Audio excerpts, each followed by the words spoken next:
how to ship your orders for your Pokemon Grip and Ship or your Pokemon business as well, or in general. Boxes. This is a 6x4x3. We use these like 95% of the time because if someone orders a Japanese booster box or like 10 packs or less, you can fit a good wad of Pokemon cards inside that 6x4x3.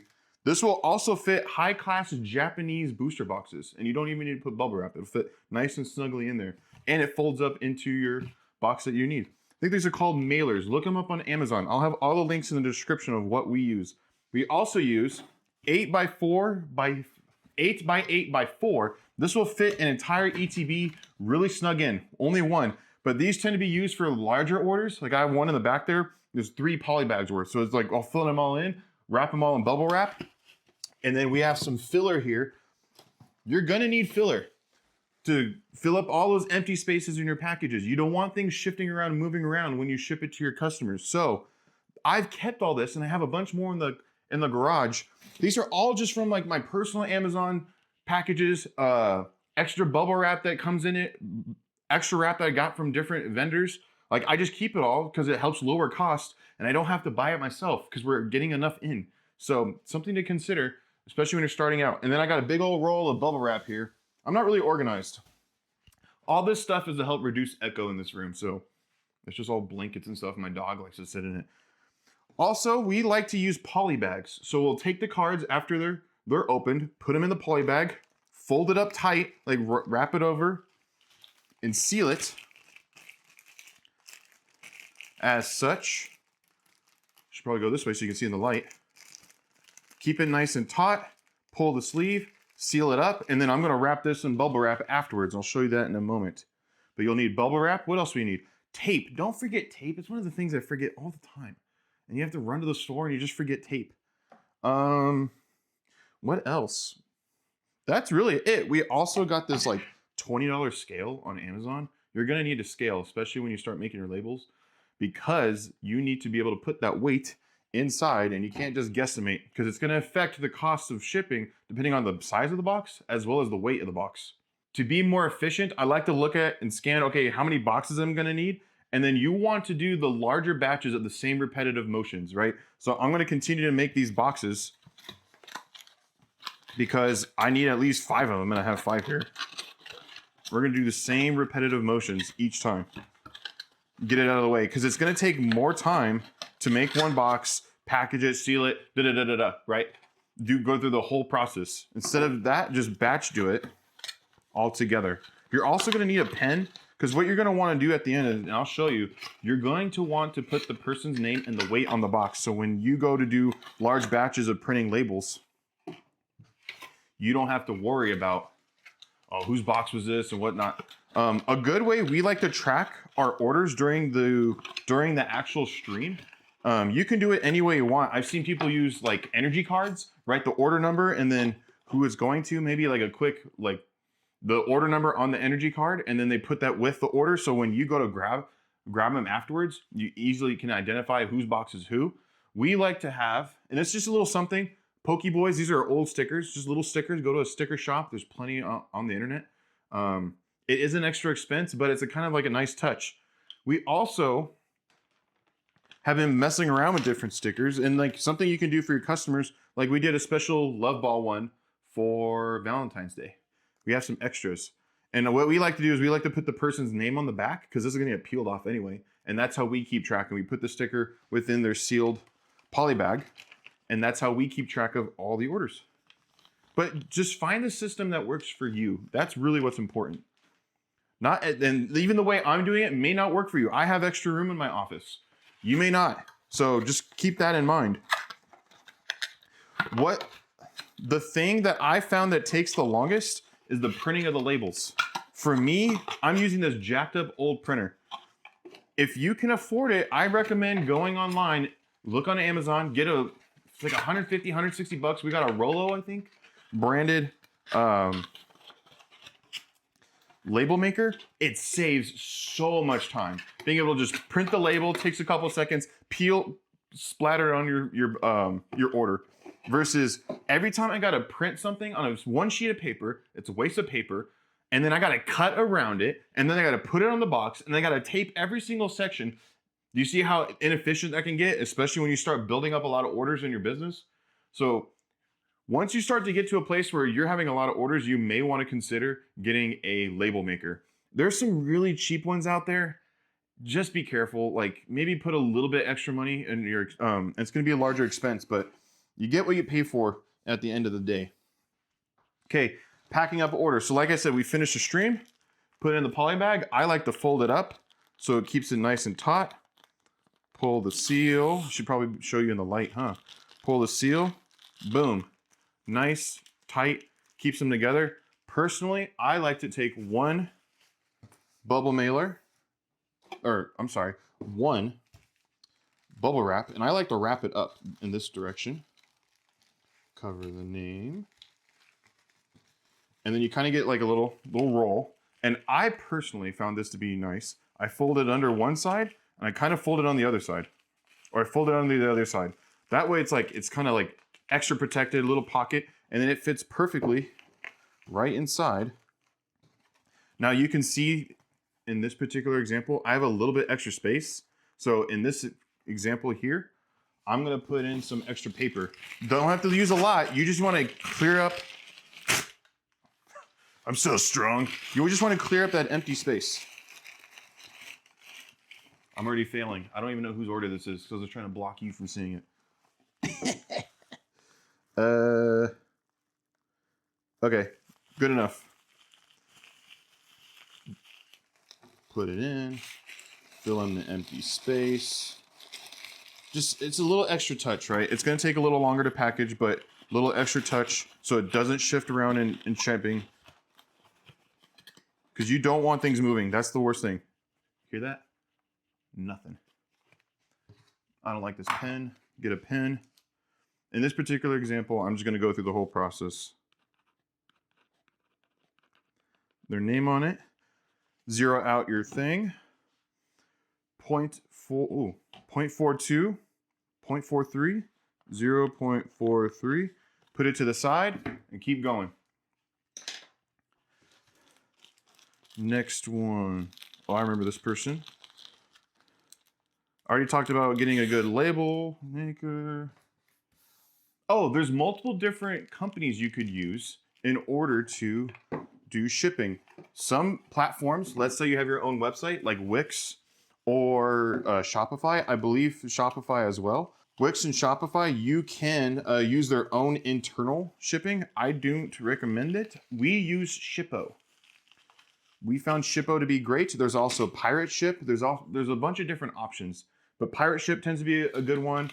I've seen good reviews on. We just didn't go with it at the end of the day. See, I have to make this one a little bit smaller because it's taking up too much space. Shippo is another popular one I've seen. It just depends. You got to do your own due diligence. What's going to work out for you? What makes the most sense? For us at the time, it was Shippo. I recommend, and what we did is we're having the customer pay for shipping. And generally with like rip and ships, that's kind of the standard. People understand like, hey, look, you're not Amazon. You're not going to get free shipping, right? Amazon has their own like logistics system, empire, in order to do that, like be able to offer that as free shipping. But at the beginning, like free shipping can cost a lot. On average, we're paying like between $5 and $10 on average. We're on the West Coast, so going onto the East Coast takes more, it costs more, right? The bigger boxes, a little bit heavier orders, it's going to cost more. So it's dependent on you and you as a business owner to say, hey, look, and communicate with your customers. Hey, look, at the moment, I can't offer this, but maybe in the future you can. Like, just depends on what your finances look like at the end of the day. Dude, Walker needs to work on his handwriting. I can barely read this. Holy. It doesn't take much to fill up that space, so don't feel like you have to put a bunch in there. Now, if you're using a platform like TikTok, for example, they have multiple different options. There's TikTok shipping, TikTok fulfillment, and then seller shipping. What is seller shipping? Seller shipping is as if you're using like a Shippo, Pirate Ship, you're doing your own shipping. You don't get reimbursed. There's TikTok fulfillment. Let's say you have a bunch of products you want to sell somewhere else. at a fulfillment center, and then TikTok takes care of all the shipping needs. But all your products are stored there at that location. That's generally not what you're going to do with a Pokemon Rip and Ship. TikTok also has TikTok shipping. So what happens is someone makes an order through your TikTok shop. Then it's going to do all the magic calculations at the moment, at least when we were on TikTok shop late 2024. If an order was more than $30, the customer got free shipping, and TikTok was reimbursing a large portion of the shipping. Now that is completely different. They're only reimbursing the buyer, they're only reimbursing the seller $2 for all the shipping costs. So if I have to send a package $10 to a customer because they ordered $100 worth of cards and they're heavier or they're bigger, I have to eat $8 in shipping costs. You have to be careful and do your due diligence and see if that is going to hurt your business, be great for your business, or what are the pros and cons. Yes, you might get more traffic on TikTok Shop, but can your business even stay alive, being able to not being reimbursed for free shipping that the platform offers and you can't opt out? Actually, correction, you may be able to opt out. I can't remember, but we never did because at the time they were reimbursing the entire thing. And there was not a lot of shipping costs on top of the 6% fees. So that's something to consider when you're talking about shipping on the different platforms. Once you're done putting all your boxes together, then you want to start the label process. Remember, you have the name on the top, so you can use that as a reference for your shipping platform. And then always just put a piece of tape here because anyone can just grab the box and start popping this thing open. So always just put a little piece of tape here. And what tends to happen too is when we tape the label, because I don't have a nice label maker, it covers up these seals too. So it's kind of just a little bit of tamper proofing it a bit, because you don't want anyone, especially if you got someone's expensive cards, like consider just taking a little bit extra care. When we get cards too that are way more expensive, like there's a $315 card in one of these orders. Like that's a big deal. So I personally like to keep that card like almost double bubble wrapped. Like I just want to make it a bit clear, make it safe. And generally speaking, we eat the cost and we put insurance on that on the back end. Our platform Wix that we have our website allows us to do that. It's like $2 or $3, and it's over like I forget the numbers on how much you get reimbursed or how much coverage it is. But for example, like on TikTok Shop, they have their own kind of insurance too through I think USPS. You just got to do your own due diligence and see if that's going to work for you in regards to like that what shipping platform you're going to use. I can't remember off the top of my head if Pirate Ship offers insurance. I'm sure they do. Most of these platforms that are doing shipping are going to offer an ability for you to apply insurance to someone's order. And it's like, look, these are people's cards. It's going to their collection. Think about the customer and think they should be the first thing through your mind when it comes to making these decisions, right?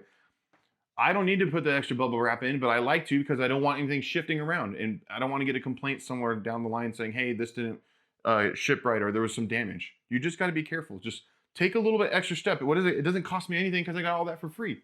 You got to think critically, and you got to look it through the customer's eyes. And you could also like get little printouts saying, "Hey, thanks for ordering," or the little business cards. That's a great way to do it. We don't do that right now. Maybe we should. I've seen others do it. Most of the time, I just threw them away. But some people, actually, that was one way we found a new vendor for one of our products that we have, because of business card that they had in their shipment to us, because one of us bought something from them. So something to keep in mind. But again, that's going to increase your expenses, and especially at the beginning, maybe you don't have a lot of free capital to be able to, because you're just trying to get as many cards as you can and trying to sell as many cards as you can. Maybe having a little business card it might not be viable, or you can print them out on regular paper and cut them out. It's going to take time, but it's a little bit extra, like nice easy to have. Another tip I'd like to offer is surprise and delight. Every once in a while, when we have extra packs or we want to give something away, I like to slip in just an extra pack for customers that have been around a long time, or just maybe they went out on a larger order than usual. Like showing appreciation for people is going to go a long way in building trust, and also just showing at the end of the day, people are giving you money to open their cards for them, and then you're shipping it to them. Like that is kind of a crazy concept, but it's all about building community and building trust with people at the end of the day. It's people first. So surprise and delight. At the moment we are giving, every once in a while a Terra Festival booster pack. We sell these for like what? Like $8 $7 $8. So yeah, it's gonna come out of our expenses. but it could help you in regards to getting long-term customers. You can get cheaper Japanese booster boxes for like 30, 40, 50 bucks from Japan. And you take those, put one pack in each one, like every once in a while in different sets. People are like, wait, what? Like, they're gonna be excited because you got free stuff. People like free stuff. I've also thought about too, like we have all these extra coins from different cons and different products that we have. Like, throw those in there. Maybe they don't want it. Maybe they do. I have some of my favorite Pokemon coins on my shelf. You never know what people are gonna like.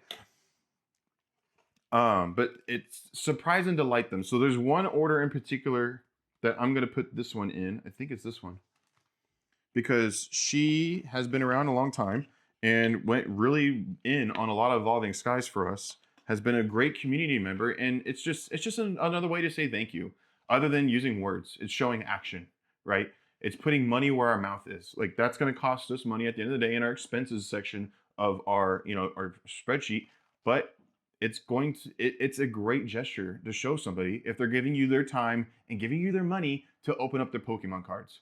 Something to think about. So once you're done, you got these all shipped out, make sure you're getting it to the right platform. I've done that before where I got to USPS and it actually a FedEx box. You don't want that to happen. That'd be pretty bad. But certain like platforms like Pirate Ship and stuff, you can select which ones you want to do. And I like, for example, there's options for like DHL and other like European shipping like companies. We don't use those obviously because we don't ship overseas. Maybe that wasn't obvious, but we don't do overseas international orders. But you can just choose USPS, you can choose FedEx, whatever different options. We just try to give the one that's the cheapest to the customer and maybe a little bit different options like the priority one if they really want it. Most people don't. It's just Pokemon cards. Like they don't need it now, right? But it's something to consider when you are choosing the right platform for you. As you get bigger and you have like stacks on stacks of orders to fulfill, which I hope the best for you and you get there, you can set up USPS to pick up from your house directly for free. You could set up a schedule with them. You just got to go on their website and go look on how to do it. Just Google USPS at home pickup. If you schedule it right, they'll come to your house all the time and pick up the orders versus you taking the 15, 20 minutes that it actually take me about 20, 30 minutes because the post office is 10, 15 minutes away and then I got to come back home, right? That takes time. Time is money. I hope these tips and tricks were helpful for you. Please let me know in the comments what you liked about it, what you didn't like, or if you have any other suggestions that worked for you.